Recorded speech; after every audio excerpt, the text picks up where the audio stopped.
Hello नमस्कार, welcome to inculcate learning. तो strategy तो मैंने आपको बता दी है जी, पेपर 1 की भी पेपर 2 की भी। फिर भी आपको कोई दिक्कत आ रही है क्योंकि कई बार ऐसे हो जाता है कि किसी स्टूडेंट को, ऑल्दो मोस्टली स्टूडेंट्स को पता है जो इनकलकेट लर्निंग देखते हैं कि अपन जो है मतलब हम लोग कि इनकलकेट लर्निंग पे जो है फ्री में ही सारी चीज़ें अवेलेबल है। मैं कोई बैच प्रोवाइड नहीं करती हूँ, तो ऑलरेडी चीज़ें अवेलेबल हैं, आपको बस वही देखनी है। ओके, बट एक क्वेश्चन जो दिमाग में आ रहा है आप लोगों के बार बार कि जिनकी अच्छी तैयारी है या जिन्होंने अच्छे मार्क्स स्कोर किए हैं, सो वो क्या करें। उनका बड़ा क्वेश्चन है कि वो PYQs वापस से करें या मॉक टेस्ट करें। ओके, तो देखो मैं अगर आपको पर्सनली सजेस्ट करूं सो मैं PYQs के साथ जाऊंगी कि PYQs ज़्यादा इंपॉर्टेंट हैं और ऐसा नहीं हो सकता कि आपने चाहे 10 बार तैयारी कर ली हो और PYQs आपको इतने परफेक्टली आ गए कि वहां से कोई भी क्वेश्चन आया तो आप कर ही दोगे। ओके, सो उन्हीं को अगर आप रिपीटेडली करेंगे तो हर बार इट्स लाइक हर बार अगर आप एक ही बुक को बार बार पढ़ेंगे ना तो कुछ नया अलग अलग देखने को मिलेगा हर बार। ठीक है, सो वही है जब PYQs को आप रिपीटेडली रिवाइज करने की कोशिश करेंगे, उसमें से इंफॉर्मेशन निकालने की कोशिश करेंगे, उस क्वेश्चन के अराउंड कॉन्सेप्ट करने की कोशिश करेंगे, तो PYQs are more than enough. Okay, but still अगर आप मॉक टेस्ट करना ही चाह रहे हैं, क्योंकि मॉक टेस्ट मैं इसलिए प्रेफर नहीं करती, रीजन बताती हूं मैं, क्योंकि मॉक टेस्ट देखो मॉक होना चाहिए ना, यानी PYQs जैसा होना चाहिए। बट बहुत बार आप देखेंगे कि या तो मॉक टेस्ट बहुत इजी देखने को मिल रहा है जिसमें आपके इट्स लाइक 300 नंबर में से 250 से ऊपर आ रहे हैं, या फिर बहुत टफ देखने को मिल रहा है, डिफिकल्ट देखने को मिल रहा है। ओके, जैसे NTA की वेबसाइट पे भी कुछ एक जो मॉक टेस्ट या सैंपल पेपर्स उन्होंने डाल रखे थे, जो एक वेबसाइट नहीं ऐप के ऊपर, सो वो बहुत ईजी टाइप की सिचुएशन है, बट वैसा ईजी आता नहीं है और ना ही उतना टफ आता है जितना टफ देख के आपको मतलब पढ़े अच्छे बच्चे को, जिसके अच्छे मार्क्स आते हैं, जिसने अच्छे से पढ़ा है, उसको भी जो है वो टफ लगे और उसके मार्क्स ना आए और वो डीमोटिवेट हो जाए।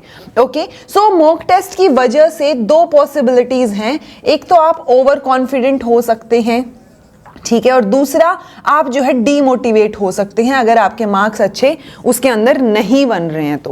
ओके, सो इसलिए मैं मॉक टेस्ट मैं नहीं प्रेफर करती, ना ही मैं आपको प्रेफर करने को बोलूंगी। मैं PYQs के साथ जाना चाहूंगी और आपको भी शायद वही करना चाहिए, बट स्टिल अगर आप मॉक टेस्ट करना चाह रहे हैं क्योंकि आपको लग रहा है कि आपने PYQs अच्छे से कर लिया और मन नहीं है आपका अभी करने का, ओके, आप सोच रहे हो कि बीच में एक आधा मॉक टेस्ट लगाया जाए, तो डेफिनेटली आप मॉक टेस्ट के साथ जा सकते हो, लेकिन दिमाग में ये चीज रखनी है कि ना ही ओवर कॉन्फिडेंस में आना है, ना ही आपको डीमोटिवेट होना है। आपको करना क्या है, ये मॉक टेस्ट जो होगा उसको एक इंफॉर्मेटिव टूल की तरह यूज करना है। ठीक है, इंफॉर्मेटिव टूल अगर मैं बोल रही हूं दैट मीन्स व्हाट कि आपने जैसे मैंने आपको बोला था ना, अगर PYQs सोल्व नहीं हो रहे हैं तो आप उसको एक इंफॉर्मेशन की तरह यूज करो और उसी इंफॉर्मेशन को आप अपने नोट्स में ऐड ऑन करो ताकि आप जो है उसको रिवाइज कर पाओ। तो सेम अप्लाइज हियर, जब आप मॉक टेस्ट लगाएं, अगर आपको लगाने ही हैं फिर भी, तो आप उसको जो है एक इंफॉर्मेटिव टूल की तरह यूज कीजिए कि यहां पे अगर कोई नई इंफॉर्मेशन आई है जो आपसे सोल्व नहीं हो रही है तो आप उसको जो है ऐड ऑन कर लीजिए। बाकी आपको एक दो मॉक टेस्ट से ही आइडिया हो जाएगा कि इजी वाले हैं या टफ वाले हैं। अगर इजी वाले हैं तो आप उसको छोड़ दीजिए बिकॉज वो आपको ऑलरेडी आती हैं चीजें। टफ वाले हैं तो आपको डिमोटिवेट नहीं होना है, आपको उसमें से इंफॉर्मेशन एक्सट्रैक्ट आउट करनी है और उस इंफॉर्मेशन जो है उसको अपने रिवीजन नोट्स अब जो है उस इंफॉर्मेशन के बेसिस पे अपडेट करने हैं। सो ये एक तरीका हो सकता है अगर आपको फिर भी मॉक टेस्ट करने ही हैं, बट स्टिल मैं आपको फिर भी यही सजेस्ट करूंगी कि आप PYQs के साथ जाइए, बिकॉज हर एक क्वेश्चन अपने, देखो एक क्वेश्चन में 4 ऑप्शंस होते हैं, अब एक ऑप्शन तो उस क्वेश्चन का आंसर हो गया, यानी एक 4 कॉन्सेप्ट के अराउंड आप चीजें जो है पढ़ सकते हो। सो बहुत सारी इंफॉर्मेशन यहां से आपको मिल जाएगी। तो जो कॉन्सेप्ट रिपीट हो रहे हैं उनको आप थोड़ा डीप में पढ़ सकते हो, जैसे बुद्धिज्म की बात आ जाती है, इस बार इस्लामिक एजुकेशन से भी क्वेश्चन आया हुआ था, तो उस तरीके की चीजें आप जो है थोड़ा डीप में पढ़ सकते हो जहां से क्वेश्चन रिपीटेडली आता है। सो वो चीज आप देख लीजिए। अब आपको क्या करना है, decision is up to you, decision आपका है, आप पढ़े लिखे इंसान है, नेट का पेपर देना है आपने। सो PYQs जो हैं आप उसी को प्रेफर करना चाहेंगे आप, क्योंकि आप ही ऑनेस्टली बता सकते हैं ना आपने किस लेवल की तैयारी की है। तो आप अपने आप को ऑनेस्टली बताइए कि आपने जो है जो प्रीवियस ईयर क्वेश्चंस प्रिपेयर किए हैं या प्रीवियस ईयर क्वेश्चंस आपने लगा के देखे हैं, उनके नोट्स बनाए हैं कि नहीं बनाए हैं। अगर आपने अब तक PYQs से नोट्स नहीं बनाए हैं देन आपका कोई फायदा नहीं है मॉक टेस्ट पे जाने का।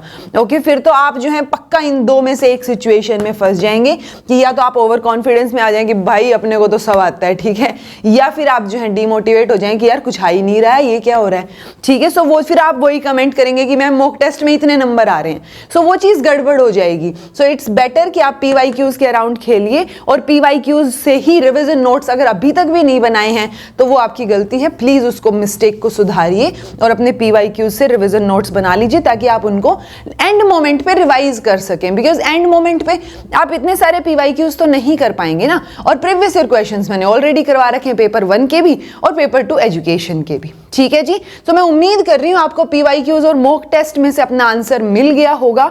नहीं मिला है तो जो मैंने बोला है, जो आपको चीजें बताई हैं, उनके बारे में सोचिए थोड़ा सा और सोच के डिसाइड कीजिए, because decision should be yours. Decision मेरा नहीं होना चाहिए, ये मेरा पर्सनल पर्सपेक्टिव है। तो मैंने अपने एक्सपीरियंस और अपनी चीज़ों के बेसिस पे, अपने थॉट प्रोसेस के बेसिस पे आपको चीज़ें बताई हैं। अब आप इनमें से क्या डिसाइड करते हैं, it's totally up to your decision, always should be yours, क्योंकि आपका डिसीजन होगा, आपकी लाइफ है, गलतियां हैं तो आपकी हैं और अगर अचीवमेंट्स हैं तो भी आपकी ही हैं। Okay, so this was all about today. I hope आपको ये वीडियो हेल्पफुल रहा हो, एंड हेल्पफुल रहा है तो बाकी सबके साथ शेयर कर सकते हैं। Thank you so much for watching. Be happy, keep smiling, subscribe to Inculcate Learning because it is absolutely free, and be consistent in your efforts.